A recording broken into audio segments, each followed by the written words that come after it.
You may recall, I think you may recall that back on May of 2020, so going back 3 years in time, which isn't that long ago, but the news media expect that you can't remember that.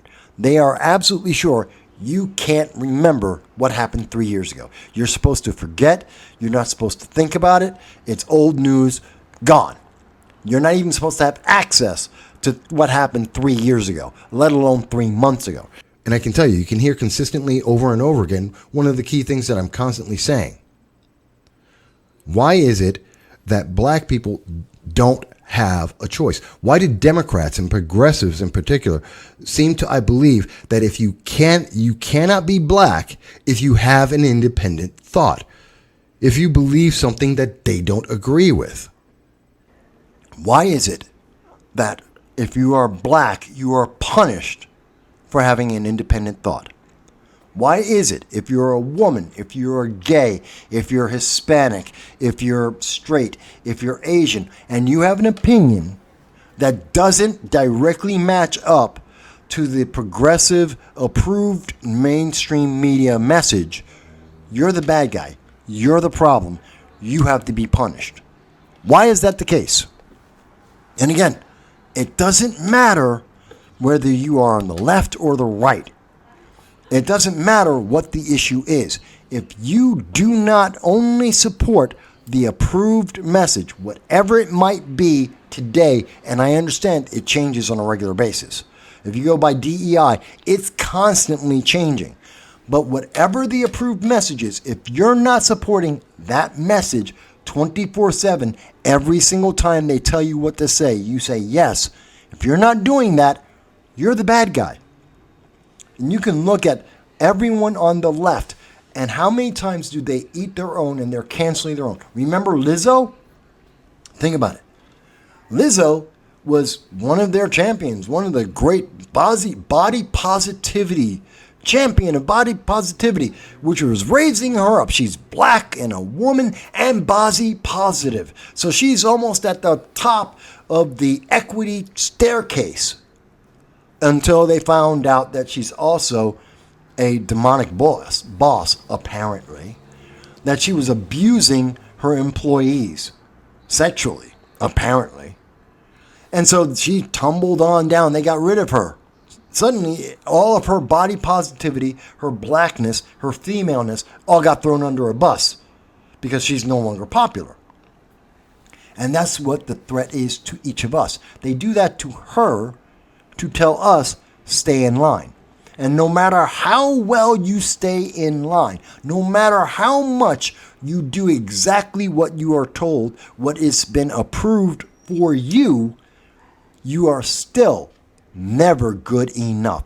You will always fail. There will always be a reason to punish you on the equity scale, on the progressive mindset. There's always room to punish you because you are not good enough. Because progressives don't have enough control. Unless they are controlling every aspect of every moment of your life, you are guilty, you will fail, and you are the problem in every single case. Always. That being said, and we highlighted that back on May 2020. Why is it that if you are black, especially in America, if you're African American, if you're black, and you point out that there is a problem, well, you are the bad guy. You have done something wrong. And you know what? That's exactly what Larry Elder was talking about. Larry Elder was on The Breakfast Club. You know who else was on The Breakfast Club? Joe Biden. What did Joe Biden say on The Breakfast Club? You ain't black if you don't know if you're voting for Joe Biden. If you don't vote Democrat, then you can't be black. Because the white man, Joe Biden, who made the decision for black people, that he decided what is blackness. He decided how black someone is. And that's really insulting. And he said that to Charlamagne on BET's program, The Breakfast Club. So Joe Biden, a white man known for his questionable morality when it comes to other ethnicities, he's questionable at the least, at the best, I could say. And he comes on to this black channel, this black program, speaking to this black announcer, this host, and he tells Charlamagne he has no value, unless he obeys his betters, his masters in the Democratic Party. No. It is an incident where a person of color forgets that they are of color and are reminded rather brutally by an unexpected act of racism. Have you ever had any of those? Oh, brother. I'm just asking. You think you've ever Well, had I'm acutely aware, Charlamagne, that I'm a black person, just as you are a black person. And when Joe Biden insulted you by saying, you ain't really black, we don't know whether or not you want to vote for me or vote for Donald Trump, it seems to me that should have been a wake-up call on your part. How dare this guy come in here and insult you, a black man, and tell you you got to think a certain kind of way? I'm amazed. Okay, I want to stop it right there for a second. So, when we see this clip and we step into it, what's the first thing that we see? Charlamagne is trying to insult Larry Elder. Larry Elder is running for president of the United States. Larry Elder is running, I think he's at 0.1% of popularity. Doesn't matter. He is a legitimate, recognized, documented candidate for the presidency on 2024. He wants to be the Republican candidate. Fair and fine. He has that option. He's trying to make his voice heard. Okay. So respect him on that alone, that he's doing something most people would never even try to do. That he's actually stepping into the arena. He's trying to get elected at the highest level of government.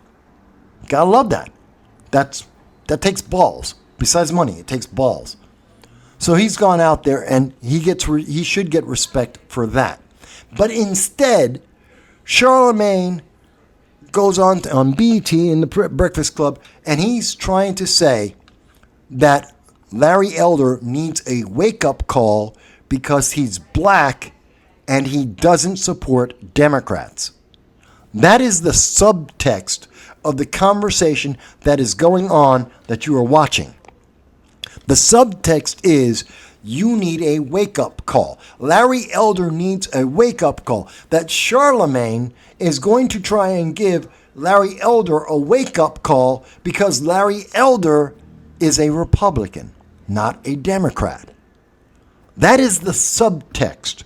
You need a wake-up call. You need a black people wake-up call. That's what Charlamagne is saying in a very lowbrow manner, which is insulting. That's the context that we just saw, that you just got to hear. And that's insulting. Because he's trying to insult Larry Elder, saying, you are so mistaken that someone needs to help you. That you have fallen so far away from reality, someone needs to try and bring you back in. Charlamagne does not recognize, like most in the mainstream news media, they do not recognize black Republicans, black conservatives. You can't be black and conservative. You can't be black and Republican without them saying, what's wrong with you? In every single major news media format, they always go, what's wrong with you? Why are you doing that? Something is strange. Something is wrong. Because they've made the decision for you that you must be a liberal Democrat. You have to be liberal Democrat. Why? Because you have melanin in your skin. And if you don't, there's a problem. That should be insulting in and of itself. Imagine that every single woman is told that you should be a milkman. You should be delivering milk, or mail. You should be a mailman. Why? Because you're a woman. And how can you not be a mailman because you're a woman, or a male woman, whatever you want to call it? How can you not be delivering the mail every day? You're a woman. That's what women do. That's what women are expected to do. That's all that women can do. That's your choice. The choice has been made for you. You're going to deliver mail. And I can see every woman in America turn around and going and saying, are you out of your mind? How dare you tell me how to live my life? How dare you say I can't do something different? How dare you say that I don't have any choices on my life and how I live my life and what choices I want to make with my life? And every woman would be correct in saying that. Except no one says that about black people and their politics. No one says, how dare you not give me a choice, not respect that I have a choice. And if you do go off the reservation, if you do have the unapproved thought of being a Republican or conservative, hang on, no one ever says to black people, oh, you're right, you can be anything you want to be. No, they say you're a Democrat. They say you're a liberal and you're a Democrat. And when you say, no, I'm not, they go, something's wrong. How can you not be? You must be. I have had arguments many times with people on the left who are white telling me, Mike, you don't understand being black and you must be Democrat. Literally, they've said that to me. You just don't understand. It's about being black. I'm like, I've been black every day of my life. You've been black no days of your life. I think I know what it is to be black in America. I think I have a better clue than someone who's never been black and never will be black. No matter how much you want to be black, you can't be. Let me not use my words to describe it, because in the conversation with Larry Elder, Charlamagne tells you. Let's listen to what Charlamagne had to say for himself. Is that you weren't mad about that? I'm not gonna say it upset me, just like I'm not letting you upset me. You know what I mean? I don't tend to get upset over things like Well, that. But what I did. So he just says, okay, so Joe Biden telling Charlamagne and every other black person in America that they have no choice in their life, that they have no freedom to choose things politically, that they have everything has been predetermined for them by Joe Biden and other privileged elite white leaders. He has no problem with that. That didn't upset him. He was not upset that someone said you have no choice in your life. Can you think about that, man? Why would you not be upset about that? He's like, I'm not upset. Why wouldn't you be? He goes, I'm not upset with you, Larry Elder. Well, Larry Elder's just telling you he has a different opinion. Why would you be upset with Larry Elder for saying, I have a different opinion? But you're not upset at someone telling you you have no opinion. Larry Elder is saying, I have a different opinion.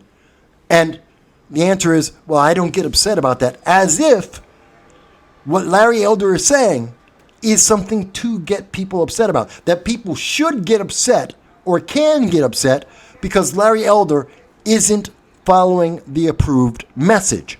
Think about that. That's what we just heard Charlamagne say. I'm not upset with you because what you said should make me upset.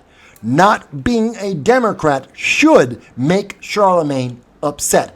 That is the meaning. The English language, English comprehension is very clear. And we understand words. They have meanings. And what Charlamagne said, whether he realizes it or not, is that he's saying he should be upset because Larry Elder isn't doing what he is told. Larry Elder is making a choice that hasn't been approved.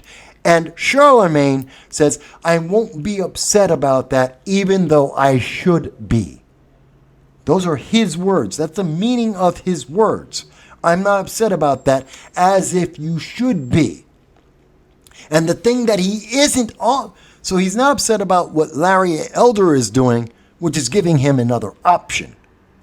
He's also not upset that someone told him he has no options, that he has no choice, that everything has been approved and pre-decided for him, that he has no choice. He only has, the path is in front of him and he has to walk it. He is politically a slave.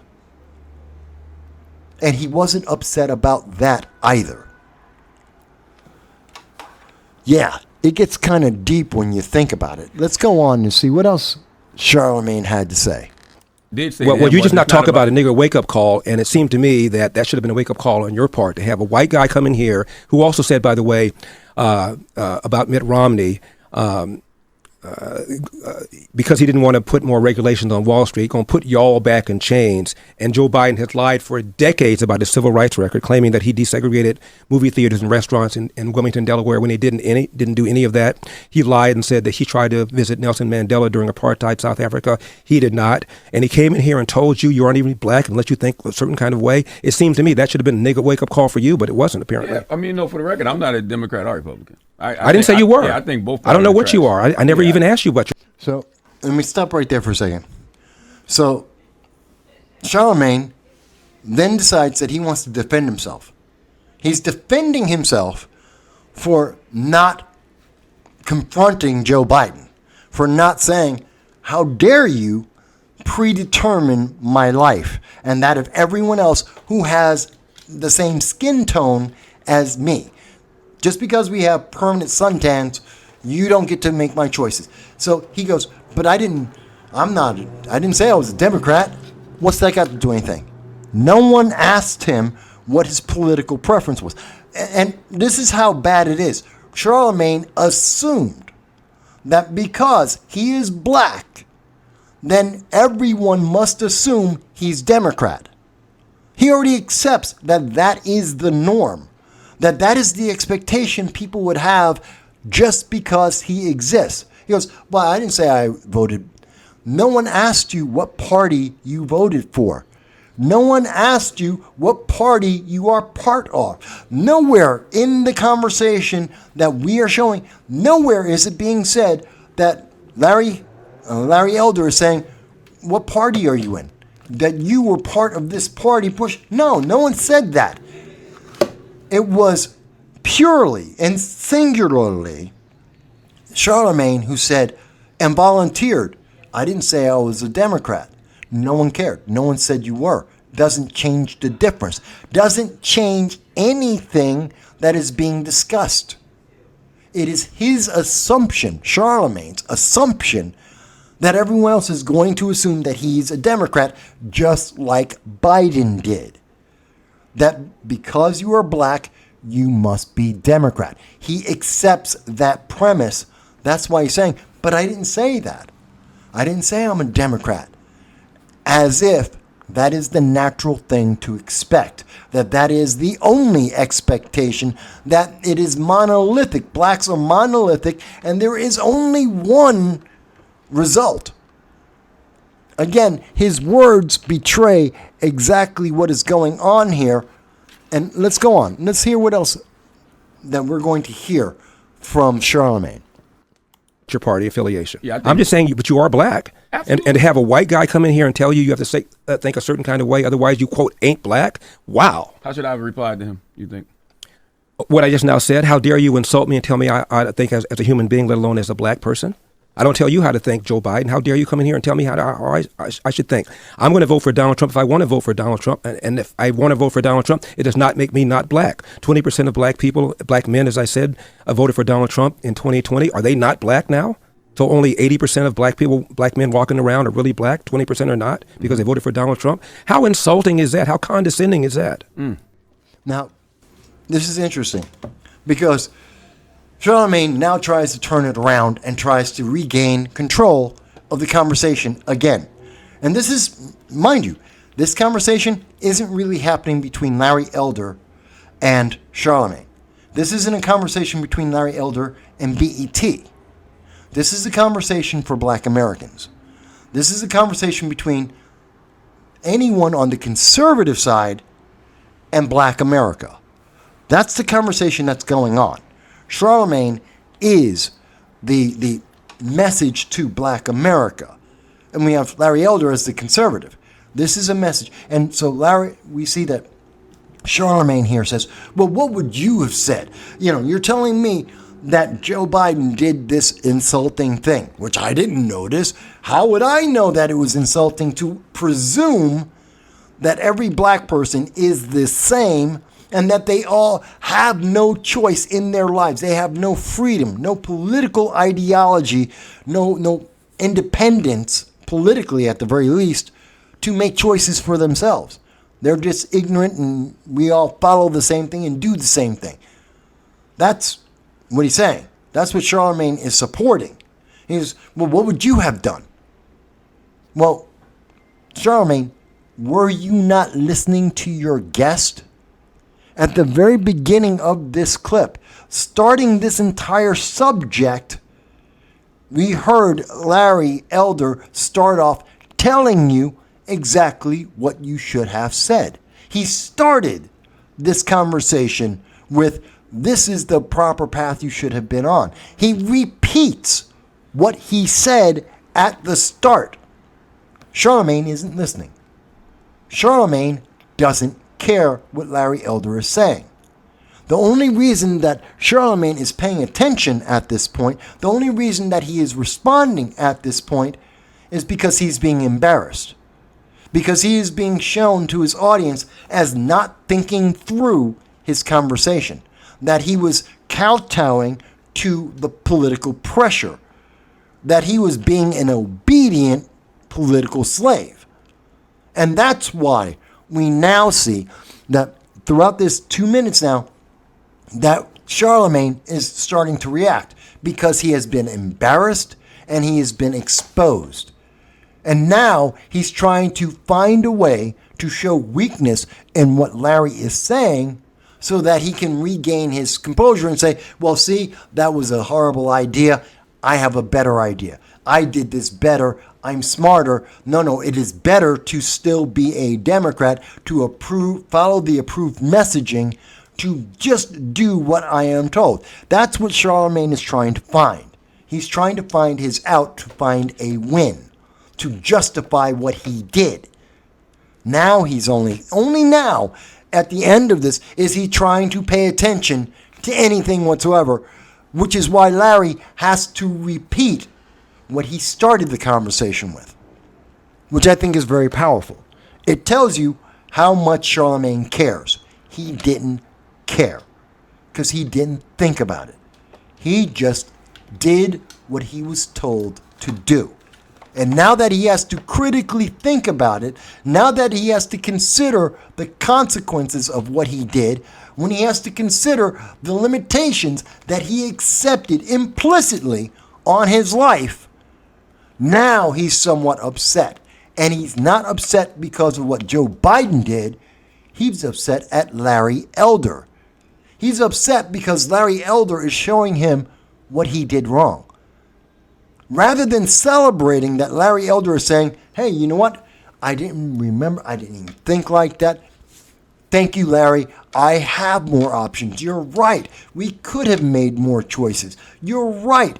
I don't have to treat Kamala and Biden like this. I can challenge them. I don't have to be a puppet of the Democratic Party. I can give them harsh challenges and correct them because black people aren't monolithic. You can have a different opinion besides the one that has been approved for you. He could be saying that. That's what Charlamagne could be saying. He's not. Not even trying. Not even close. Let's hear how he finishes this up. I mean, you're probably right, but I didn't take it in that way. Well, I did. As I said to him in that moment, it's just about me wanting something for my people, and I want to know what is he going to do for my people, and not only for. So, he said, I didn't think about it. I didn't think of it like that. I didn't think about it. Charlamagne, that's your job. That's your job. You're an interviewer interviewing a person for the most powerful position in America. You're interviewing someone who wants to be president. And you're not thinking through the conversation? And your answer is, he didn't even notice how demeaning Joe Biden was being. How much Joe Biden demeaned him and every other black person. He said, no, I just want to see what we could get. His question was, what did Charlamagne say? At the time, what was his most important question? Not that he was being demeaned, not that he was being talked down to, not that he was being told that he was a political slave. No, his big problem is, what do I get? What do black people get? What are you going to give us as slaves? I want people to focus on that. Please, clip this part of the conversation that we're having right now. I want to hear people's comments on this. I want to hear people tell me that you think I'm wrong. Do you think I'm wrong? Because that's what he just said. Listen to what he said. I was concerned about what we can get. He wasn't concerned about the fact that they were political slaves. He wasn't concerned about the fact that he had been demeaned. That he and a race of people were told they were meaningless and they have no choices. He didn't care about any of that. He just wanted to get his. He wanted to get paid. The only question he had for Joe Biden was, will black people get paid? That was it. It doesn't matter that they're slaves. It doesn't matter that they've been insulted. It doesn't matter that the choices have been taken away from them as independent human beings. None of that mattered. Did I get paid? That's the only thing he could think of at that time. And he hasn't thought about it since that time, according to this interview with Larry Elder. He didn't even think about it since that time. He has never once gone back and said, hey, you know what? I was being abused. I was being used and abused politically, as well as individually, as well as a race. Didn't even think about it. Never crossed his mind. And I believe there's an audience who is watching this with me right now, didn't cross your minds either. But it should. And I go back to what I said back in May of 2020. When I said, hey, why is it that black people are beat up on, that we are attacked, why we are the only group politically that are told you can't have an independent voice, that you can't make decisions for yourself. You are a monolith, that the choice has already been made for you and you just have to live with it. It's insulting. Women, you say that about women, they're going to demonize you as a sexist and try and railroad you out of whatever industry you're in. Say it about gay or trans people. I dare you. I dare you to say that about trans people or gay people. Tell them that they don't have any political choices. Tell them that they have to follow and just obey. That they have a problem, that they are the problem if they don't just obey what they've been told to do. I dare you to do that in this climate, to say that to someone who's trans or gay. I dare you. Because it's not going to happen. Oh, no. That's verboten. It's not that you're wrong. It's that you can't say that out loud. But you can say it to a black person all day. And that's considered positive. That's considered okay. That's allowed. I saw this last night. This story came out last night. I saw it last night. I was talking about it with a friend of mine who showed it to me. And no one wants to talk about this. This is a story that no one is going to cover, that no one's going to talk about, that's going to come and go. Because Larry Elder isn't running high enough in the rankings on the Republican Party. So they don't care. He's not going to get enough money to make it interesting for the major mainstream news media. It's a black man who's a conservative, so they don't want to give him press in the first place. They don't want to talk about him. Remember, these are the same people. They don't want to talk about Larry Elder because these are the same people who said that Larry Elder, running for governor of California, was the black face of white supremacy. Being a black conservative is being racist, according to the left, according to people like Charlamange and BET. They support this suppression of black people. They support this abuse of political ideology. So I don't think Larry Elder is going to get enough attention about this story that he told, about this conversation he had with Charlamagne. And it's going to disappear from BET. It's going to disappear from people's minds. Just like my conversation in 2020, May 24th of 2020, disappeared from people's minds. They just went on. Disappeared. Oh, did that happen? Oops. But here's the thing. We need to address these things. You cannot fix a system if you can't recognize that it is broken.